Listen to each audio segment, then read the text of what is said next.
Hello, everyone. Thanks so much for joining me here today as we get to talk about one of my favorite subjects, comic books. My name is Jose. I love comic books. I love talking about them. I love sharing them with you. Feel free to follow me on social media if you would like. Links are in the description below. I've also posted a link to the Marvel fan site that'll have plot synopsis and character bios for this issue. We're looking at formerly the West Coast Avengers, currently Avengers West Coast, number 52 from 1989, written and penciled by John Byrne. Great cover with the master Pandemonium. And this is the issue that Brian Bendis in his run, in his oh my goodness, the No More Mutants thing with whatever that thing was called. I keep forgetting. This is the issue that set that up. Okay, so Brian Bendis is gonna take this, the stuff that happens here, to do that whole thing with the Scarlet Witch, that started his run in the Avengers. So great cover by Byrne. Look at these, the two kids, if you remember from the previous issue. I have an Avengers playlist. Feel free to check that out. The shocking truth about the Scarlet Witch's children. So, you see her screaming here? No. Mike Machlan is the inker who does a lot of oh my goodness, feathering here, or not even feathering, just dashes. McFarlaneisms before McFarlaneism, but uses a brush or a very thick pen. He doesn't use things like a micron. He is using a very thick pen. So here's our credits. John Byrne, writer, penciler. Mike Machlan. Howard Mackey is the editor, and during this time, unfortunately, or fortunately, however you think about it, I think unfortunately, Jim Shooter had been fired. Tom DeFalco is the new editor-in-chief at Marvel. Rest in peace, Jim Shooter. Passed away this year from cancer. All right, oopsie. Oh my goodness, this this mouse is not wanting to work. All right, so as you can see here, the Scarlet Witch is watching him take her children, which is very creepy, as he has converted them into his hands. The title, Fragments of a Greater Darkness. And Master Pandemonium says, protest as much as you wish, Scarlet Witch. It will not change what has come to pass. Master Pandemonium is now utterly unbeatable. And of course, Scarlet Witch is like, my baby. What have you done to my babies? And Wonder Man, who is right behind her, says, careful, Wanda. Don't do anything until we know what Pandemonium's up to. With the unpredictable power of your unpredictable nature of your hex power, you might kill your own children. Oh, wait till he sees what happens later. So he says, oh, never fear on that account, Wonder Man. Now that I have reclaimed the missing pieces of my soul, which constitute Thomas and Williams, they can never be harmed again. And isn't that creepy? So, oh my goodness. And so from here on out, I'm going to sort of narrate until I get back to other places. So we're just going to have a superhero, supervillain fight here. And so you can see Iron Man trying his reflectors, but that doesn't work. He just laughs it off. Man, that is just creepy with the kids. And so here we go. He's like, you can't harm me. And so he creates these demons to come out. And you can see they're going after the Avengers. So we got the U.S. agent. This is John Walker, who was the replacement to Captain America. Captain America, of course, had taken this mantle first. And so we see the Wasp, Hank Pym here with this thing. We're basically having them fight demons. Their talks aren't really, what they're saying isn't really too pertinent to the story here. You see this demon breaks the Vision's neck, but remember the Vision is an android, so he can't really be killed. Wonder Man even lets us know. He says it'll take hours for his internal systems to prepare such major damage here. So, and you can see Wonder Man lunges at him, and he is like, oh my gosh, I gotta watch out for the kids. But oh, that is so creepy. Oh my goodness gracious. And look at that. Oh my goodness gracious. That is creepy. So back at Avengers headquarters, this is the original Human Torch, not the Human Torch from the Fantastic Four. He sees that cattish creature and he's startled a little bit. He walks in, and Agatha Harkness has been quiet here, and he says any changes. He says nope. She's just sitting there staring to infinity. And so we're gonna get the origin of Master Pandemonium again. We covered that in the previous issue, so we're gonna skip over it. And so she asks, how does that connect to the Scarlet Witch's children? Asks Anne. And finally, Agatha Harkness speaks and says, I believe I can answer that, child. All right, so I'm going to read this part because this is all the important stuff. And she says, when Wanda married the Vision, she desired no more than to create herself a normal home. To one of her upbringing, that meant having children. She could not do that with the Vision, however, since he is not human, only a very sophisticated machine. So Wanda used her power to alter probabilities to make it possible for the two of them to start a family. Her offspring were born of a combination of magic I taught her and Wanda's own mutant power. Lately, an imbalance has developed in that matrix. Whenever Wanda is not consciously thinking about them, the tiny creatures disappear. And John Byrne has been building this from his first issue, which I believe was 43, could have been 42, but and so Anne asks, what do you mean by that? And so she continues here. The children are not real, child. They are a manifestation of Wanda's will, one small step beyond illusion. And yet, there must be something more about them, something I do not know. For Doctor Strange officiated their birth, and even he, our sorcerer supreme, detected no aberration in them. And the Human Torch says that must mean that they're real.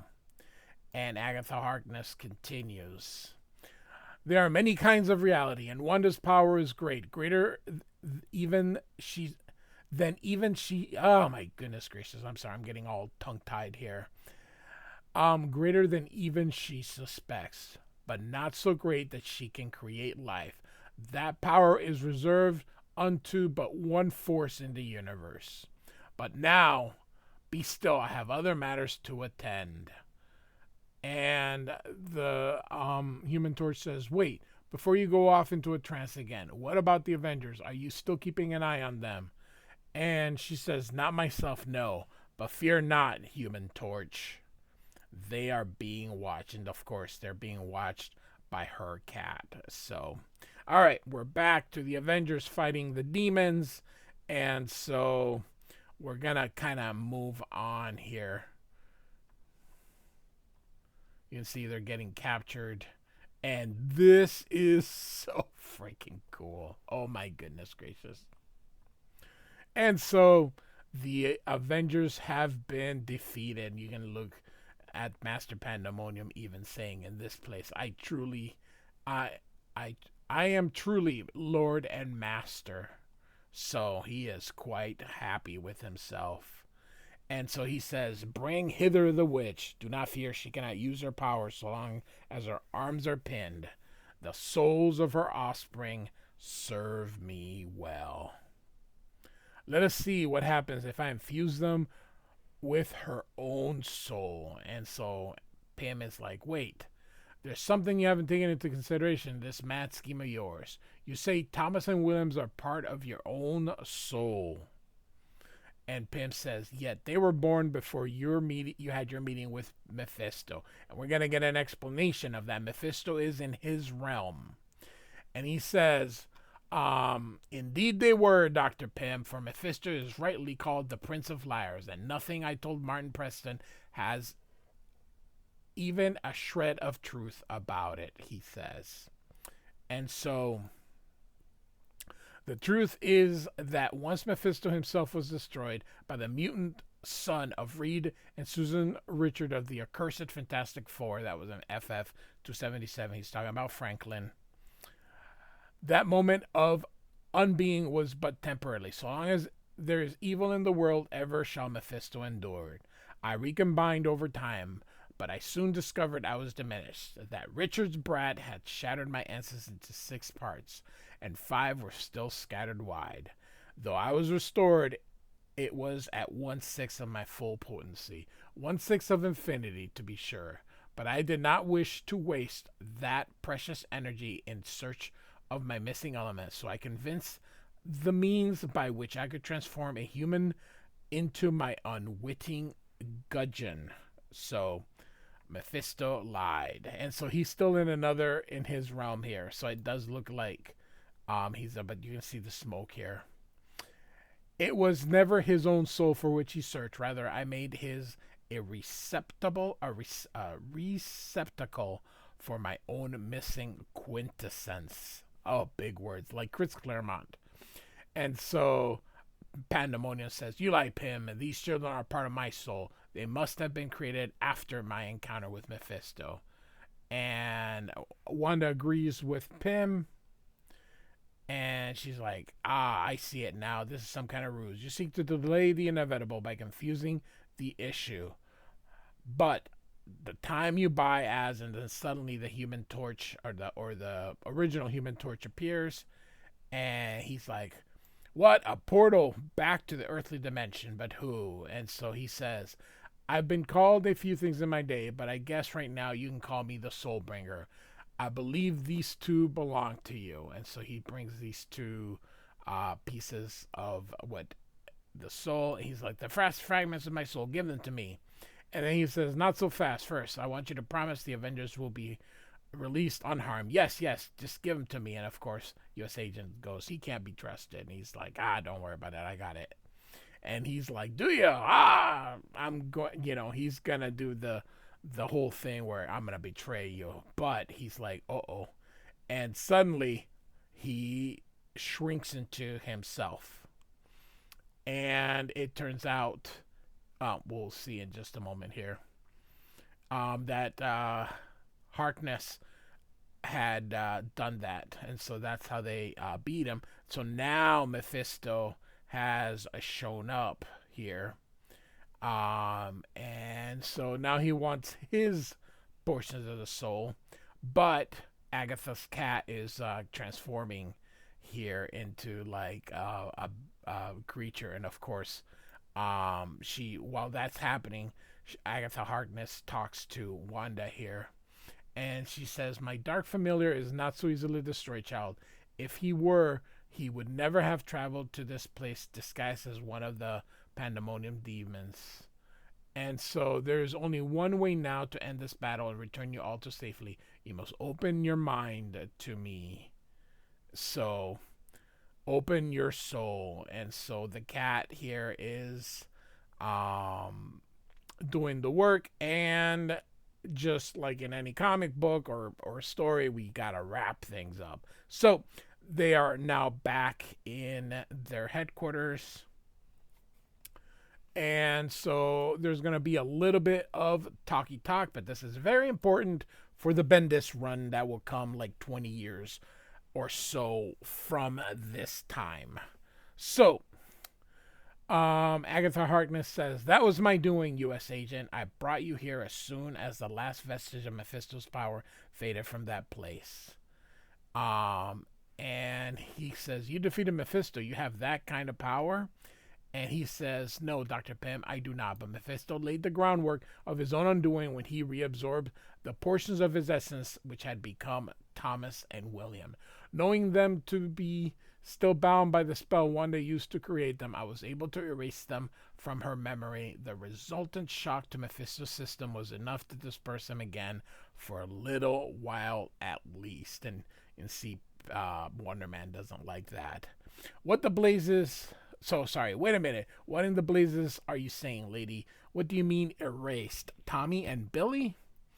And Agatha says, "Calm yourself, Wonder Man. I shall explain in detail." And so this is everything John Byrne has been building up to this point. Wanda longed all her life for the kind of normal existence forever denied her by her mutant powers. So greatly she desired family.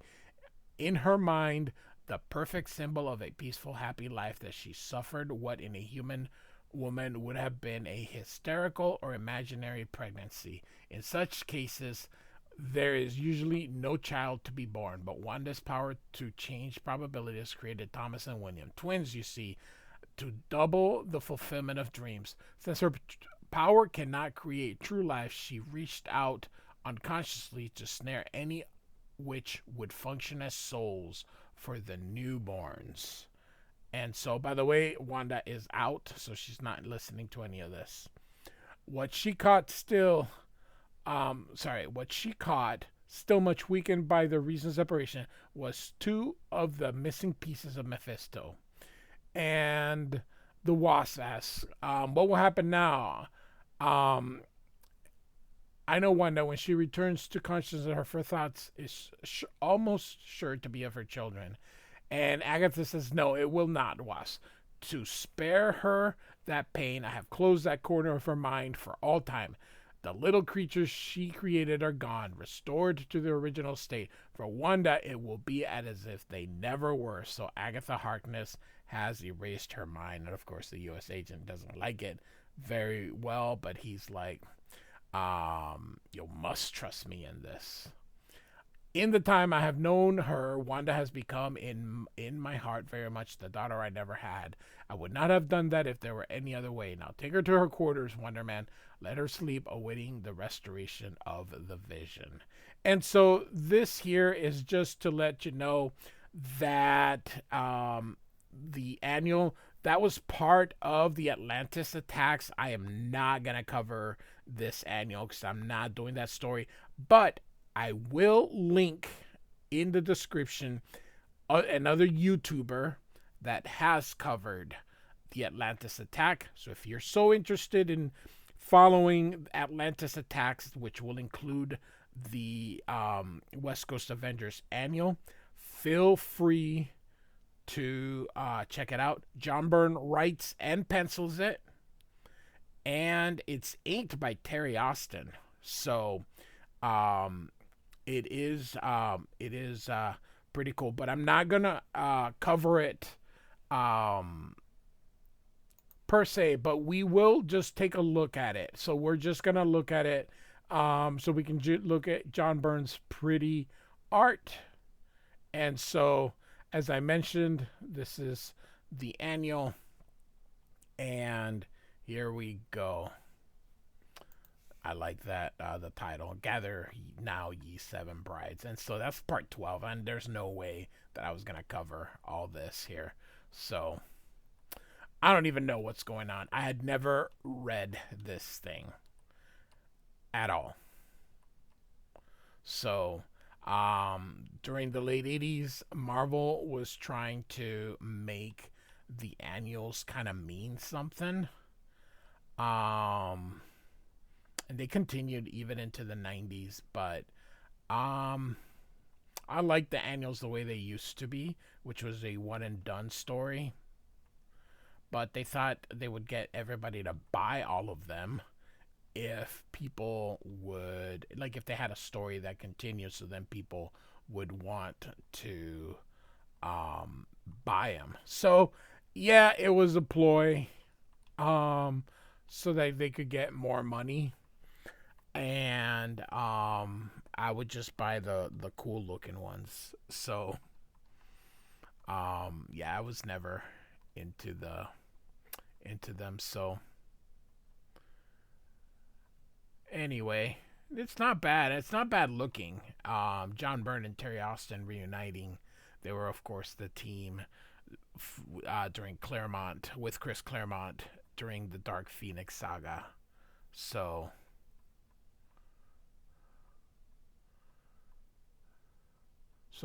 yeah.